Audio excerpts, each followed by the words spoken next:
À sa mort, saint Augustin laissera une œuvre littéraire monumentale d'environ 93 ouvrages, répertoriés dans un ensemble de 252 livres.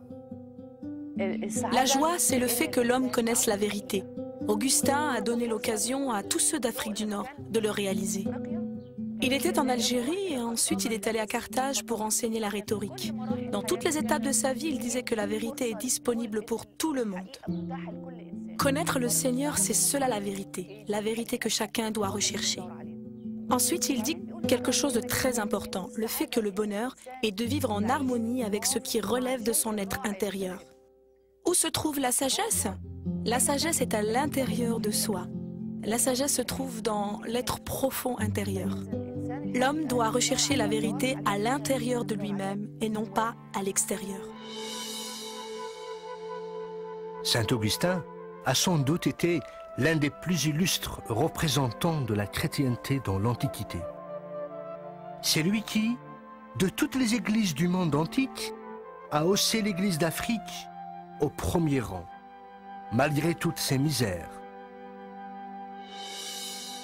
On ne connaît guère d'exemple d'un homme aussi prodigieux qui aurait possédé tant de qualités d'esprit et de cœur, une capacité de travail prodigieuse, une telle souveraineté dans le service, dans le ministère.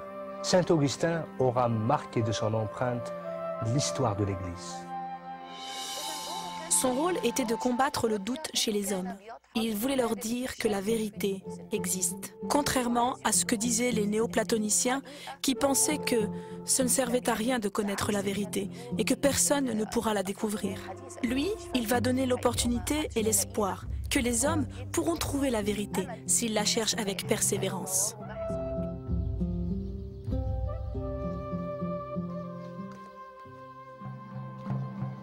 Pendant des millénaires, les Berbères ont joué un rôle critique sur la scène de l'histoire. Ils ont été capables de survivre et même prospérer, aussi bien sur leur propre terre que dans de lointains pays étrangers. Ils ont aussi offert au monde de grands philosophes, de grands penseurs, de grands rois. Cependant, la contribution des Berbères aux pages de l'histoire de l'humanité ne serait complète sans la mention d'une personnalité dont la renommée dépassera le nord du continent africain. De celle qui, jusqu'à nos jours, sera révérée en tant que reine des Berbères. Une femme qui symbolise peut-être au plus fort ce qu'est l'esprit berbère. Aux yeux de son peuple, elle est Dihya. Pour ses ennemis, elle est la Kahina, ou la prêtresse, à craindre et à respecter. Preuve en est.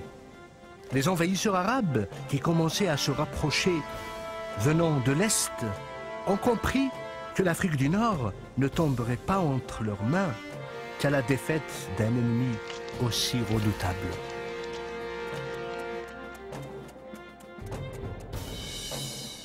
Au début du 7e siècle, le roi Tabet a régné sur la tribu des Ijarawen à l'est de l'Algérie, dans les montagnes des Aurès.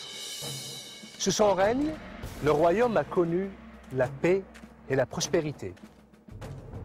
Le peuple attend avec impatience la naissance de l'héritier du trône. Un vœu qui sera bientôt exaucé.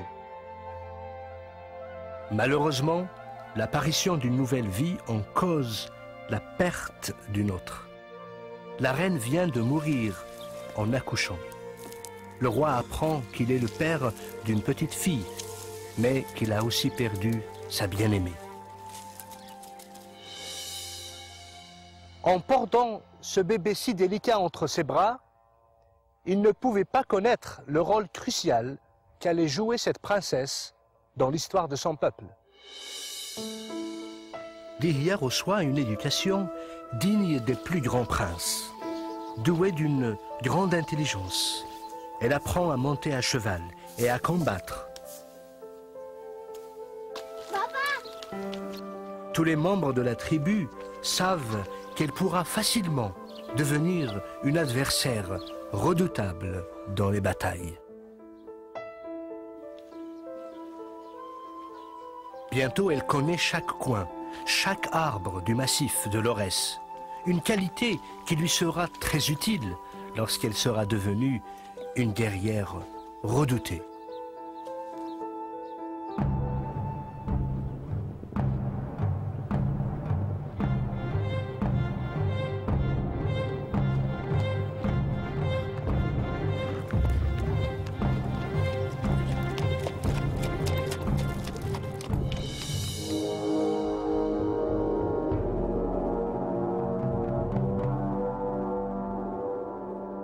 Très loin, à des milliers de kilomètres du pays berbère, en Arabie, des événements dramatiques allaient influencer le cours de l'histoire.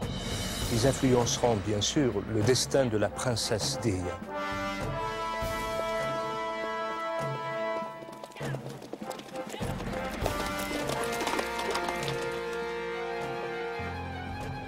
Avec l'apparition de l'islam, les Arabes commencent la conquête de l'Ouest.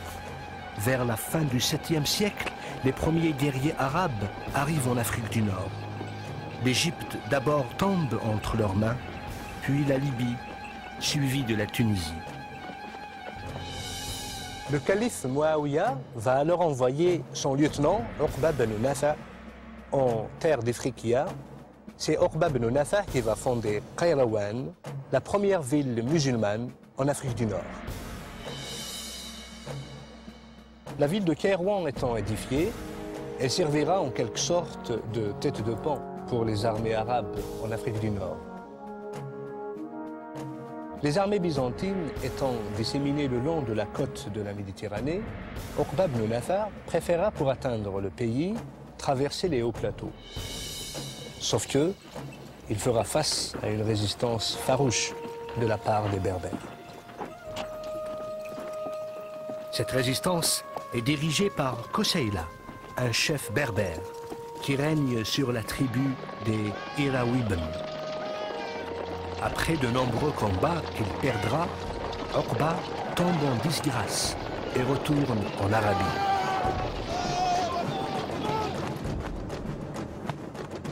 Lorsqu'un nouveau calife s'empare du pouvoir, il envoie Uqba de nouveau à la tête d'une puissante armée pour conquérir le continent africain.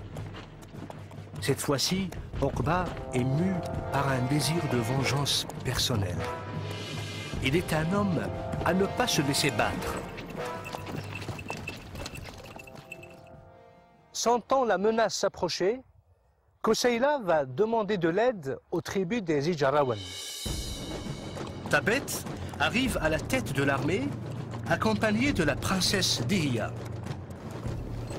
Le choc a eu lieu à Tehouda et la chute de Kairouan prouvera une victoire glorieuse pour les Berbères.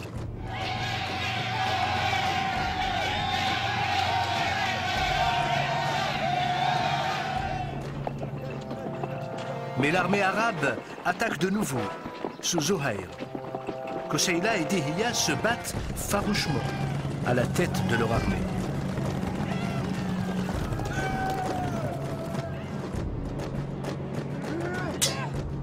Malheureusement, cette bataille coûte cher. Elle y réclamera la vie de Koseila.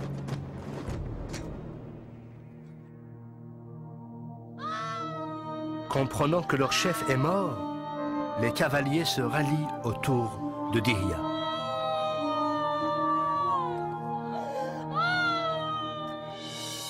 Quelques années plus tard, de nouveaux guerriers arabes vont pénétrer l'Afrique du Nord. Cette nouvelle armée sera conduite par le guerrier Hassan ibn Norman.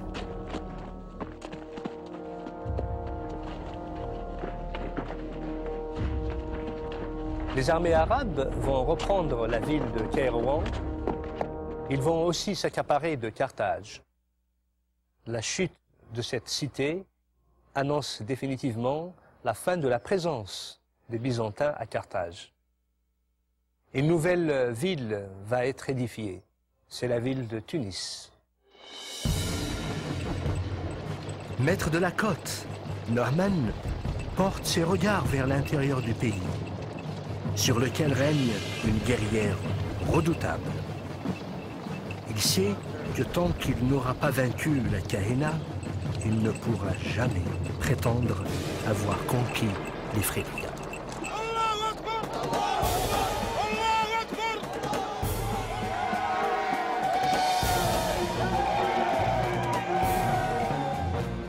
Il se dirige donc avec son armée vers l'Aurès.